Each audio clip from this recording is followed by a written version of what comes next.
দেখছো ঘরের মধ্যে আমি কখনো এই মহিলারে আমি ঘরে পাই না।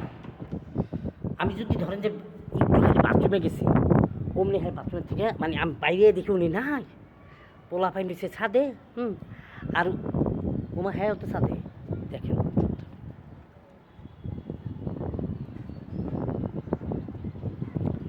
আপনি ছাদে বসা মোবাইল টিপি করতেছেন, হ্যাঁ, এটা কোনো ঘরের বউদের কাজ না। আপনার পাশের বাড়ি ভাবিতে ছায়া দেখেন, আর বউ হ্যাঁ কী সুন্দর করে সংসার, তার সন্তান বউ মানে তার স্বামীরে কী সুন্দর গোছায় গেছে, কত পরিমাণে টান তাদেরকে দেয়। হ্যাঁ, আর আপনি আমার দিকে না তাকায় আপনি এসা মোবাইল হাতে দিতেছেন। মোবাইল কোথায় ভাই দেখছেন?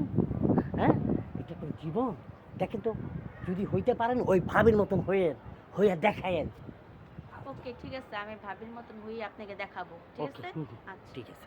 তা যাই হোক, আপনার ভাবির মতন হইতেছে, মানে ওই পাশের বাড়ির ভাবি এত সুন্দর গুছিয়ে গেছে, কাজ করে পোলা পাইন সংসার টংসার যা আছে, হ্যাঁ, তাদেরকে দেখি ভাই, বুঝছেন?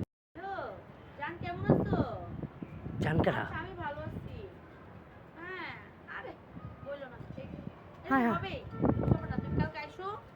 ওই যে আপনকে নিয়ে আমি কোচিংয়ে যাবো না, তখন তোমার সাথে দেখা করবো, ঠিক আছে জান? জান হ্যাঁ ওকে, রাখি আর। কি ব্যাপার, তুমি জানের সাথে জানকে? কেন, এটাকে তো বলে গেছেন পাশের বাড়ি ভাবির মতো হইতে। হ্যাঁ। পাশের বাড়ি ভাবি তো জান আছে, এই জন্য আমারও জান আছে। দরকার নাই, তুমি যেমন ওরকমই থাকো, আমার কোনো দরকার নাই।